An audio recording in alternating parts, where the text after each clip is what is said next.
హరే కృష్ణ హరే రామ.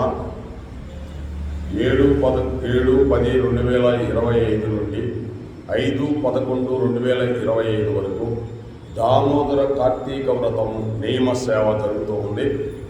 అంటే కృష్ణ పరమాత్ముడిని యశోదాదేవి అమ్మగారు ఓటికి కట్టేస్తుందండి. అంటే వాళ్ళ ఇంట్లో వీళ్ళింట్లో వెన్న తింటున్నాడని ఓటికలు చెప్తే ఇంట్లో మజ్జిగ కుండ కూడా పగలగొడతారు. పెద్దది చాలా అల్లరి చేస్తున్నా అని చెప్పి పరిగెత్తి పట్టుకోవాలని చూస్తుంది. ఆయన ఎవరు? వెంకటపతి, అన్నిటికీ ఆధారభూతున్న మనందరికీ కృష్ణ పరమాత్ముడు. అటువంటి కృష్ణుడు పట్టుకోగలుగుతుందా? అంతా వ్యాపించి ఉన్నవాడిని ఒక చోట పట్టుకోవాలంటే అవుతుందా? ఈ విశ్వమంతా వ్యాపించి ఉంటాడు. ఆయన కుక్షులో పెట్టుకొని ఉన్నాడు విశ్వాన్ని. అందుకోసం యశోదమ్మ నేను పట్టుకుంటాను, నేను కట్టేస్తాను, కొట్టేస్తాను కృష్ణ అని పరిగెట్టుకోండి, పట్టుకోలేకపోతుంది. అంటే మనం కూడా భగవంతుడిని పట్టుకోలేము, శరణాగతి చేయాలి. యశోదమ్మ అప్పుడు కృష్ణ నేను పరిగెత్తలేని, గోపికలందరూ నవ్వుతున్నారు, నాకు అవమానంగా ఉంది అనే భావంతో ఉంటే అప్పుడు కృష్ణ పరమాత్ముడు చిన్ని కృష్ణుడు రమ్మ కట్టేసుకుందో కొట్టేసుకుందో అన్నాడు. భగవంతుని చూస్తానే చెయ్యి ఇలా ఎత్తింది, ఆ చెయ్యి ఇలా దిగిపోయింది.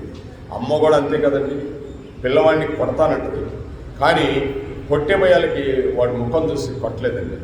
చూసారా, కట్టేస్తాననింది, కట్టేయలేకపోయింది, తాడు తెచ్చింది, కడతా ఉంది, ముడి పట్టడంలా. కృష్ణ అలసట చేసిందిరా, కట్టుబడరా అంటే అలా నువ్వు కట్టుబడతాను. అలాగే పిల్లల్ని మనం ఎంతో ప్రేమగా చూడాలి. భగవంతుడు ఎందుకు చూపిస్తున్నాడు ఈ లీలలు? మన కోసం. ఉలూకుల బంధనం అంటారు. ఆయన కట్టేసిన తర్వాత రోడ్డుకి కట్టేస్తారు. ఆయన వెళ్ళి ఆ మధ్య చెట్లు 2 ఉంటాయి, ఎప్పుడో కుబేరుడి యొక్క కుమారులు శాపగ్రస్తులై పడి ఉంటారు కొన్ని కారణాల వల్ల. నారద మహర్షి వస్తుంటే అహంకారాన్ని ప్రదర్శిస్తారు. సరే, దానివల్ల భూలోకంలో పెడతారు, వాళ్ళ అహంకారం పోతుంది. పెద్దలు కనిపించినప్పుడు ఎంత వినయ విధేయతలో ఉండాలని తెలుసుకోమని భగవంతుడు చెప్తూ ఉన్నాడు. ఆ విధంగా పెద్దలు అంటే ఎవరున్నారండి? తల్లిదండ్రులు, గురువులు, సాధువులు, భక్తులు, ఇటువంటి వాళ్ళందరూ పెద్దలు. మరి అలాగే ఆయన కట్టుబడిపోతాడా? కట్టుబడిపోడు. శరణాగతి చేస్తే కట్టుబడతాడు. సర్వధర్మాన్ పరిత్యజ్య మామేకం శరణం వ్రజ అహం త్వాం సర్వ పాపేభ్య మోక్షయిష్యామి మా శుచ్య అర్జున. అన్ని ధర్మములు వదిలి నన్నొక్కడిని శరణ పొందిన సర్వ పాపముల నుండి ప్రక్షాళన గావించి మోక్షమిస్తాను, భయపడదు. అది భగవంతుడికి శరణాగతి చేయాలి. భగవంతుడు నువ్వు తప్ప నాకెవరు లేదు, నీవు అన్యదా శరణం నాస్తి త్వమేవ శరణం మమ దేవ కృష్ణ, నీవే నాకు రక్షకుడు, నువ్వు తప్ప. వెంకటపతివి, నీవు అందరినీ భరించేవాడు. పతి అంటే భర్త అంటే భరించేవాడు. ఆయన ఒక్కడే మనందరికీ కూడా. అటువంటి కృష్ణ పరమాత్మను శరణాగతి చేయాలి. అలాగే పిల్లల్ని కూడా ఎంతో ప్రేమతో వాళ్ళందరినీ కూడా చూడాలి. పిల్లల్ని మనం భయపెట్టి కొట్టి దానివల్ల ఉపయోగం లేదు, వాళ్ళే వస్తారు. ఎందుకంటే నిదానంగా చెప్పాలి, ప్రేమతో సాధించాలి. పెద్ద అయిన వయసు అయిపోయిన తర్వాత కూడా మనం ఇంకా తెలుసుకోలేక అజ్ఞానంలో ఉన్నాం. మరి పిల్లలకి ఎలా తెలుస్తుందండి? అందుకోసం పిల్లలకి తల్లిదండ్రులు చిన్నప్పటి నుంచి కూడా చక్కగా రామాయణము, భాగవతము, భగవద్గీత ఇవన్నీ చెప్తే ఏంటంటే జీవితం అంటే ఎలా ఉంది, నేను నా భారతదేశంలో పుట్టినందుకు ఇంత కర్మదేశం, ఇటువంటి భక్తి దేశం, ఇటువంటి ధర్మదేశం, ఇటువంటి సాత్వికమైన దేశం, ప్రతి ఒక్కరికి అన్నం పెట్టిన దేశం, ఈ దేశంలో ఎంతోమంది మహనీయులు పుట్టిన దేశం, ఇవన్నీ పిల్లలకు చెప్పాలి. ఇలా చెప్తే వాళ్ళకి మనసు మారుతుంది.